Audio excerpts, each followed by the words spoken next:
3 days before my wedding, I discovered my fiancé had been lying to me for years, hiding an affair with a powerful man who would stop at nothing to protect his secret.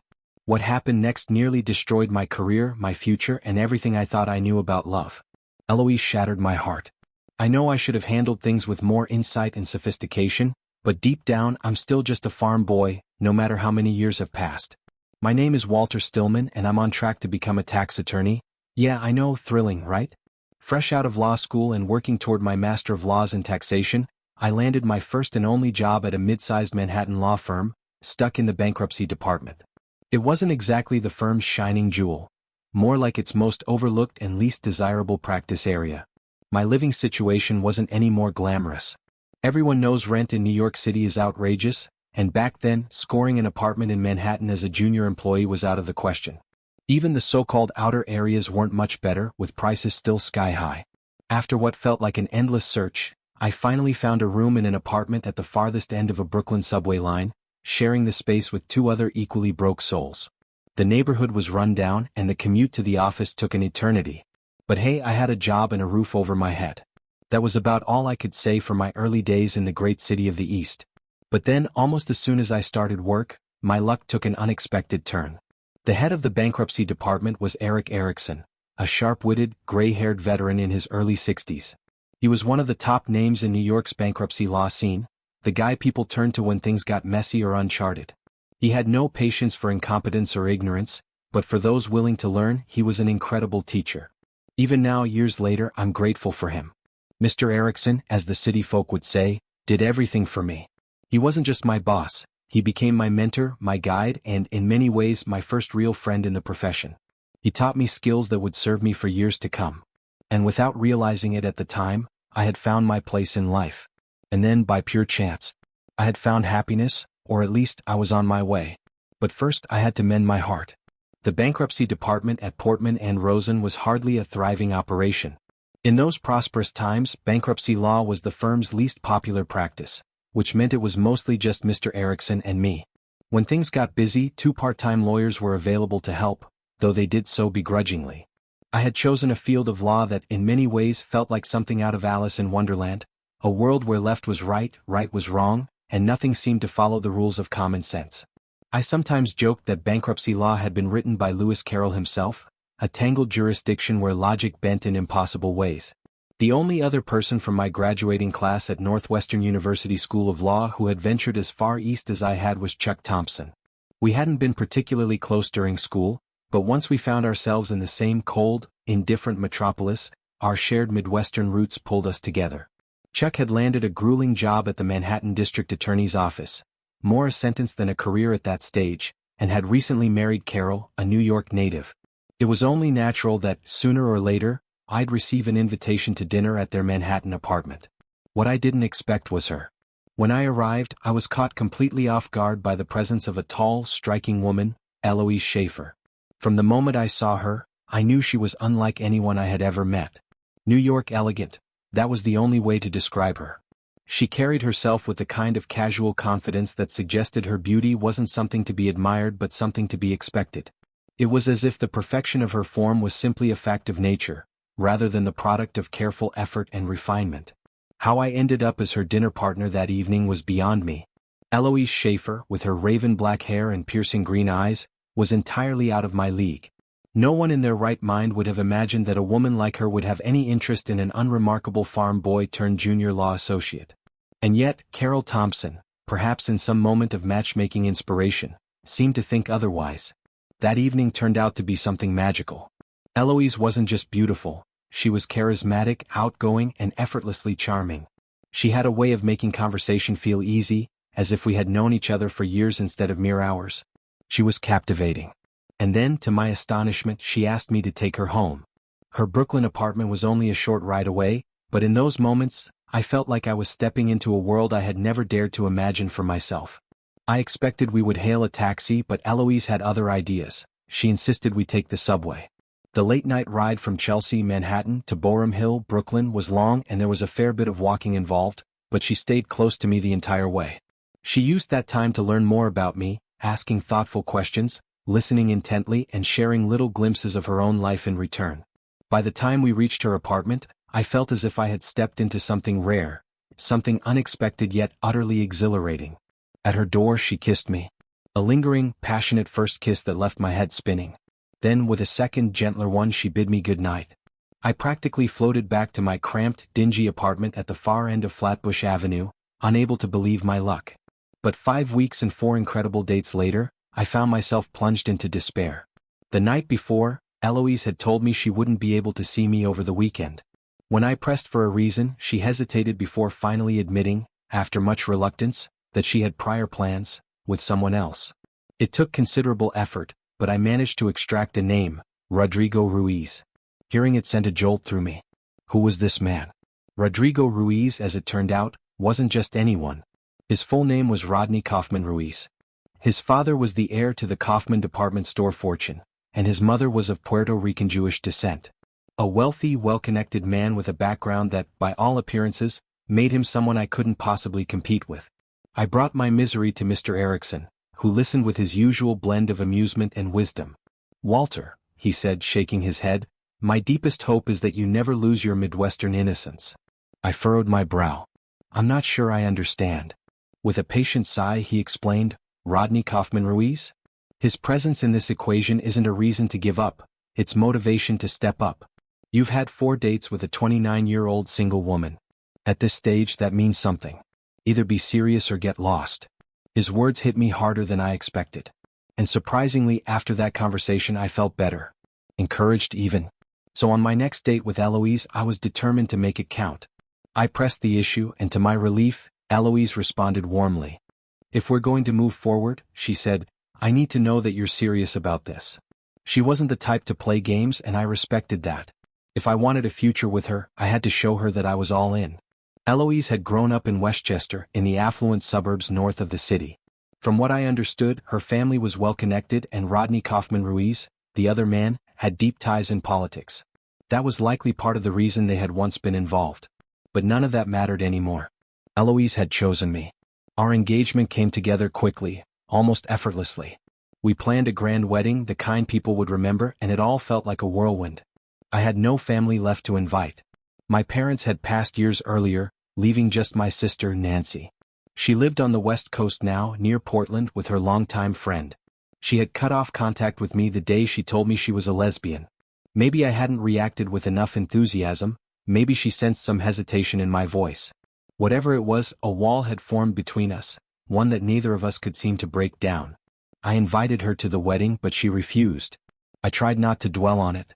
There was too much else to think about. As the wedding approached, my nerves started creeping in. Eloise must have sensed it because, a week before the big day, she decided to spend some time at her family home in Westchester. "This will make the honeymoon even better," she said with a teasing smile, "and keep my wedding jitters from scaring my future husband away." I laughed, but deep down I knew she was right. The anticipation was overwhelming. Then, 3 days before the wedding, on the last Friday of August, I had a bankruptcy court hearing. It should have been a routine matter, just another procedural step in a long drawn-out case. But instead, it became one of the strangest moments of my career. As soon as I finished presenting my argument, the judge cut me off. "The resolution is issued," he said flatly.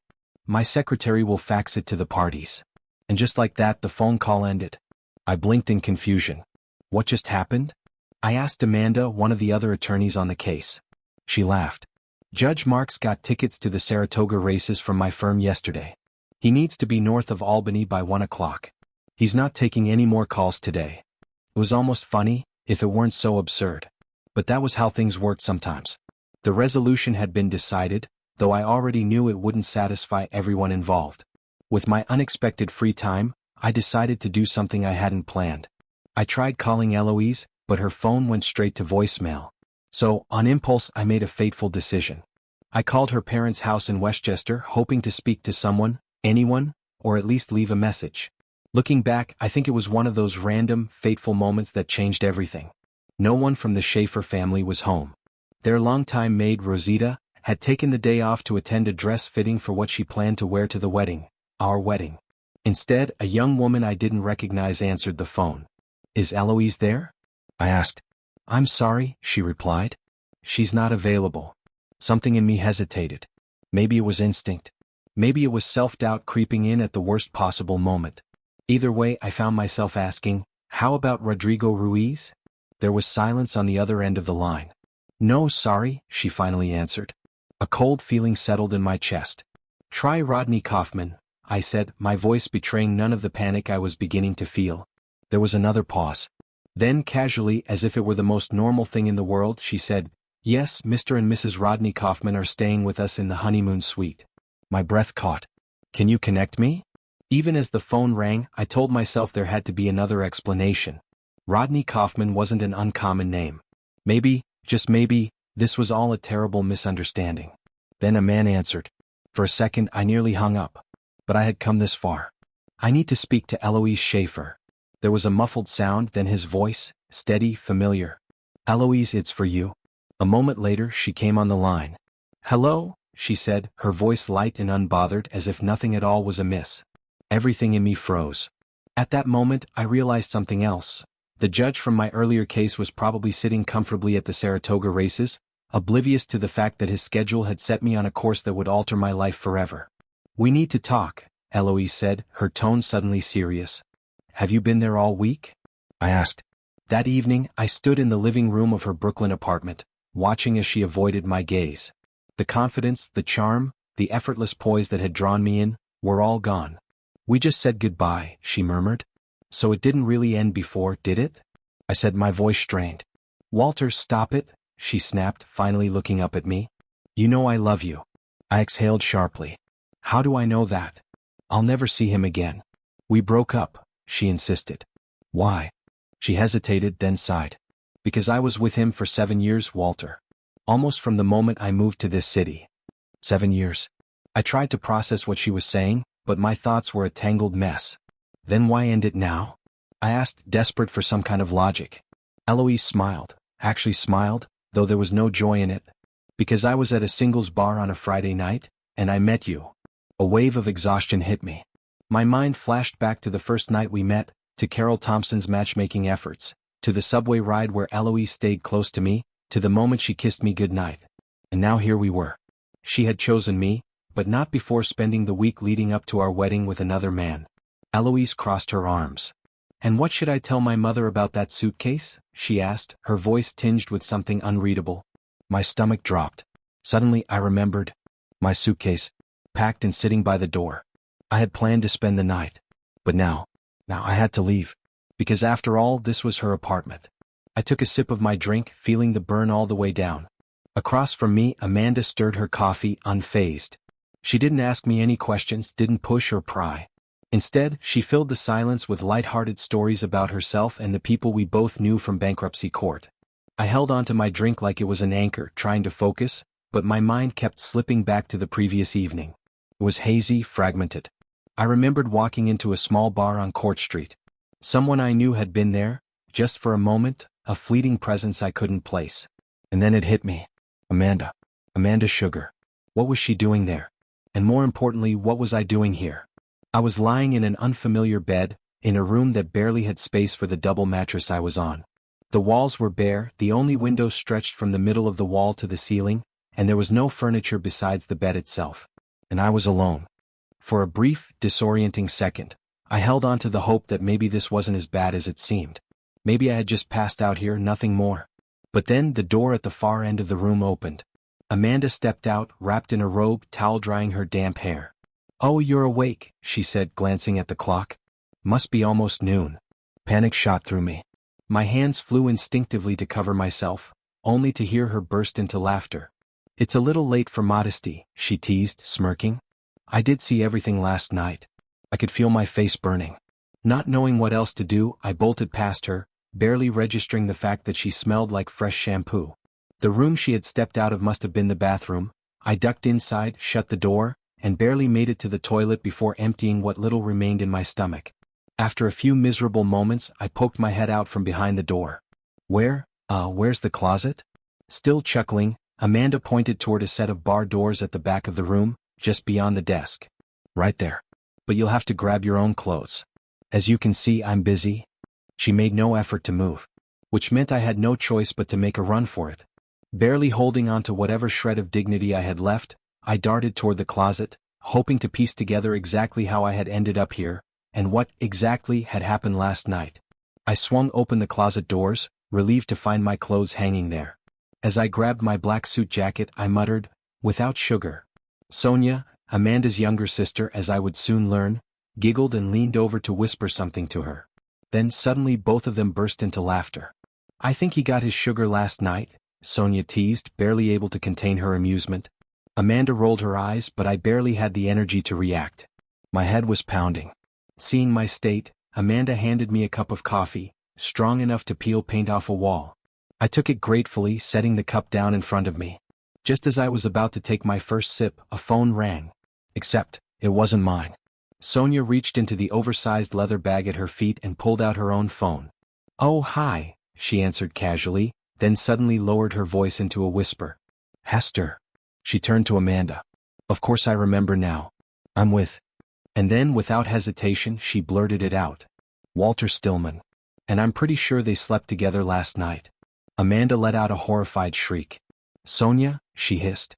But Sonia just grinned. "Aunt Sophie is on the line," she announced cheerfully. "She wants to meet him." "No. No, no, no." Amanda groaned. "Oh, sweetie, no." But Sonia ignored her and promptly shoved the phone into my hands. "My Aunt Sophie wants to talk to you," she said with a mischievous glint in her eye. I hesitated, then reluctantly pressed the phone to my ear. "Hello." A warm, no-nonsense voice answered. "Walter. This is Sophie, Amanda's aunt. My sister Hester and I are throwing a party for our brother Leonard, Amanda and Sonia's father. We'd love to have you join us." I was still processing the conversation when Amanda let out a long, theatrical sigh. "Sonia is my younger sister," she explained, rubbing her temples. "Almost 4 years younger. She's got 3 kids already. Meanwhile, on my last birthday, I turned 30, without a husband or children. My aunts think that's a problem. According to them, I should already be married and pregnant by now." I raised an eyebrow. "So they think your biological clock is ticking?" "Oh, not mine, theirs," she said dryly. "They keep it on the shelf next to their antique tea set." Then, as if realizing something, she glanced at me with a wry smile. "At least you're the right gender," she said with a smirk. "Even if you are completely the wrong religion." She paused, then added, "Oh, and in case you're wondering, I used to have a roommate to help pay the rent. It's $13,500 a month, as I'm sure you guessed." I let out a low whistle. "That's steep." "Welcome to New York," she said with a shrug. Then, tilting her head, she studied me for a moment before smirking again. "Also, you were very drunk last night." I sipped my coffee slowly, letting the heat settle in my chest as I tried to make sense of how my life had taken such an unexpected turn.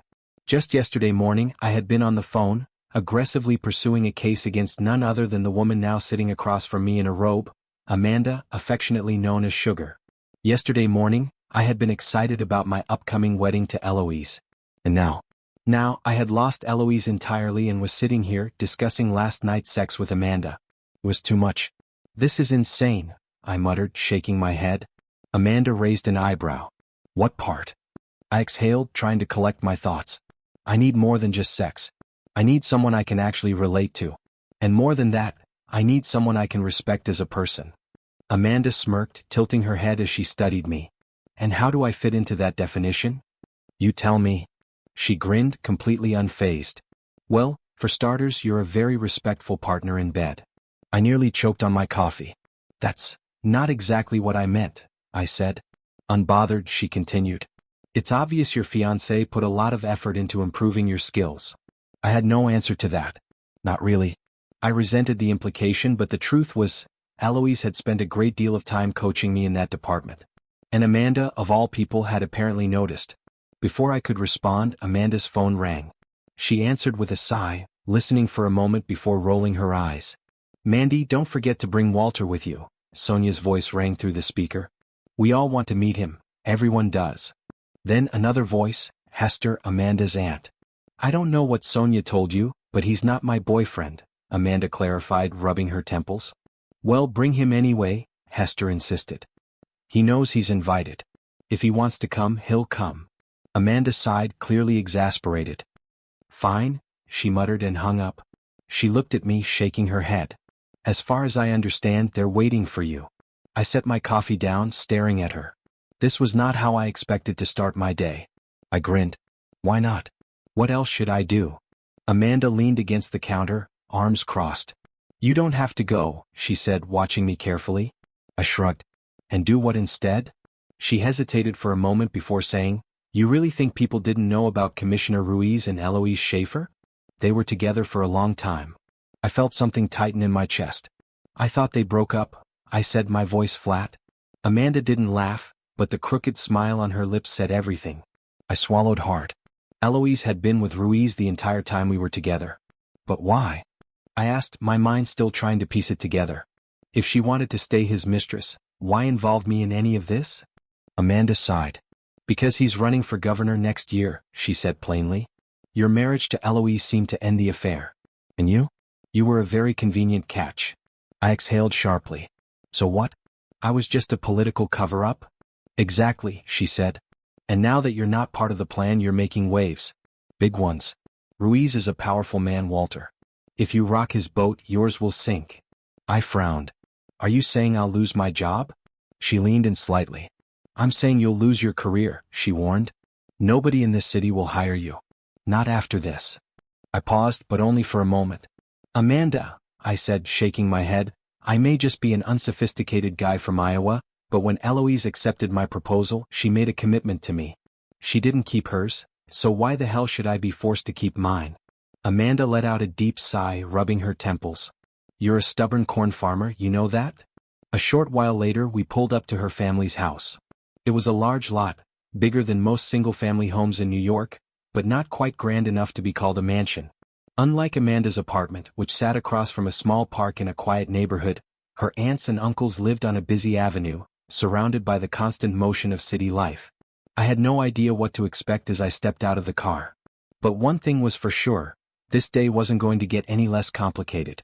We were greeted at the door by Hester, a short but strong woman with metallic gray hair and a presence that commanded attention. She hugged Amanda first, holding her tightly before turning to me with a warm but appraising look. Welcome, Walter, she said before ushering us inside. The house was even more striking on the inside. The entryway opened up into a grand dining room, where dark wooden paneling ran along the lower half of the walls, giving the space a timeless, dignified feel. The wallpaper, delicately etched with rose patterns, drew the eye upward to a ceiling of intricate mahogany and oak latticework. Hanging from the center was a modest chandelier, suspended from a carved mahogany medallion adorned with ornate floral designs. Hester led me to the china cabinets lining one wall. The shelves were packed with porcelain plates, each set carefully arranged by size and pattern. She walked to the far end of the cabinets and opened a closet. Today we'll use these plates, she announced, pulling out a delicate set. Then, turning to me with a smile, she added, It's nice to finally meet you, Walter. Before I could respond, a powerful voice rang through the house. I'm here. And I brought the birthday boy. It was Rebecca, also known as Judge Levon of the U.S. District Court. As it turned out, she was Amanda's mother. Her father, Leonard, was a professor of economics at NYU. And today I was attending his birthday party. Before I had time to process any of this, Hester gave me a firm push toward the kitchen. Go on in there and help Amanda, she instructed before heading off to greet her brother and sister-in-law. I stepped inside to find Amanda at the stove, peeling potatoes and dropping them into a pot of boiling water. She glanced over her shoulder at me, barely missing a beat. We need more hands in here, she said simply, passing me a knife. I took it without argument, rolling up my sleeves as I settled in beside her. At some point, maybe while we were chopping, maybe while she was showing me where things were, Amanda reached for my hand. I hadn't even noticed it at first, but when I finally realized she had been holding onto it for quite some time, I glanced up at her. She didn't let go. Her father, Leonard, was nearby, watching with mild amusement. Well, he said, I was hoping for a son-in-law, but I suppose I like this too. Amanda shot him a look, but before she could respond, he turned his attention to the package he had just opened. Inside was a baseball, scuffed, clearly well used. His smile widened as he picked it up. The others in the room looked on in curiosity. This, Leonard said, holding the ball up for everyone to see, is a game ball. Signed by the Mets. There was a collective murmur of appreciation as he stood and pulled Amanda into a hug. Thank you, he whispered in her ear, his voice filled with something unspoken yet deeply affectionate. As I watched, I couldn't help but notice the hidden joy in this family, the quiet but undeniable warmth they found simply by being together. And for the first time in a long while, I felt something I hadn't expected. I belonged. As the evening went on, the conversation turned toward me. Someone at the table asked a question, one I barely had time to process before Amanda jumped in, answering for me with complete confidence. When it came to more personal questions, I either gave short, simple responses or brushed them off altogether. Yes, my parents passed away. The farm is in Iowa.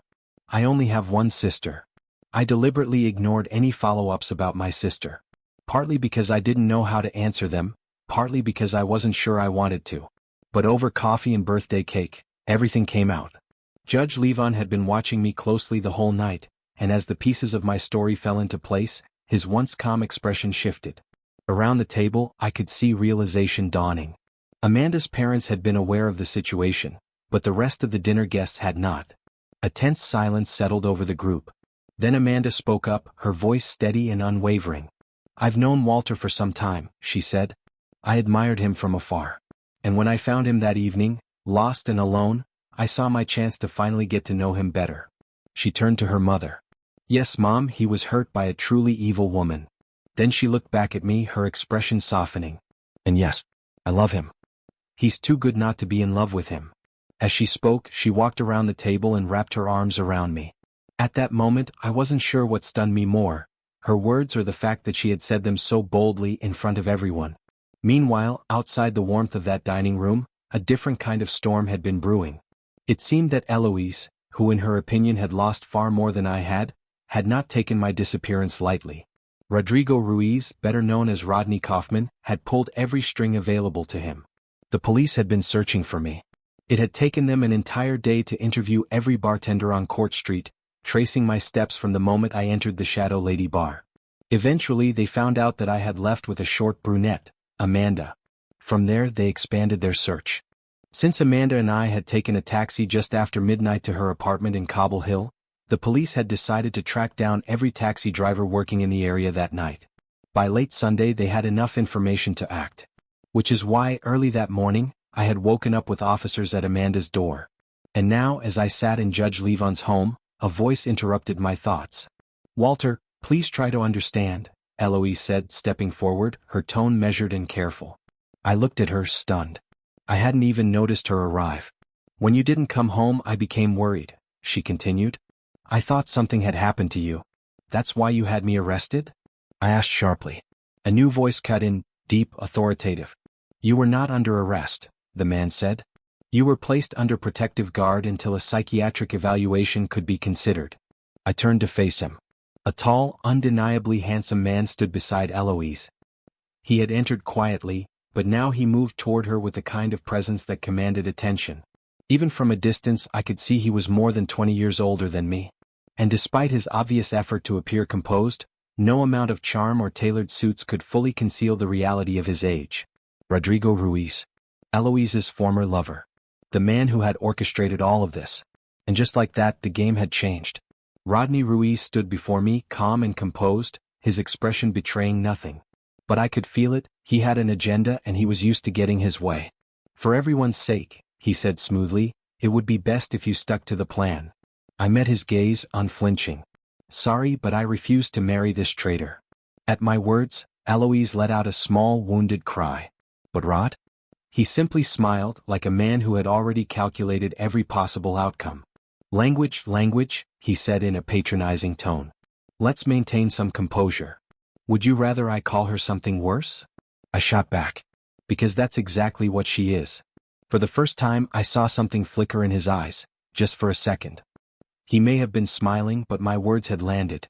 Eloise turned away, her shoulders shaking as she cried. Rodney, ever the politician, remained collected. "This kind of attitude will lead to big trouble for you," he warned. "You're being very foolish, young man. Eloise is a wonderful woman and she—" I cut him off. "Save the speech, Ruiz. I don't need your endorsement." He didn't flinch. He was too experienced for that.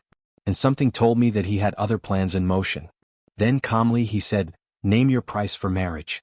Stay with her for 2 years. That's all." I stared at him. "How long has she been pregnant?" I asked, the realization finally hitting me. Eloise turned back to me, her face streaked with tears. "The child could be yours, you know," she hissed. I exhaled sharply, shaking my head. "Maybe, I admitted. But I think I'll wait for the DNA test. Rodney let out a small chuckle as if amused by my defiance. How naive, he muttered. I nearly spat at him. But before I could respond, we were interrupted. That was the last time I ever saw Eloise. The child was never born. I don't know why. I only know that Eloise had been desperate to have his child, not mine. And if she had been forced to choose between a scandal that would destroy her lover's political career, or terminating a pregnancy, there was no doubt in my mind which path she would have taken. As for Rodney Ruiz's threats to ruin my career, I know he tried. The commissioner turned gubernatorial candidate threw every bit of power he had into destroying me. But fate, or something else, had other plans.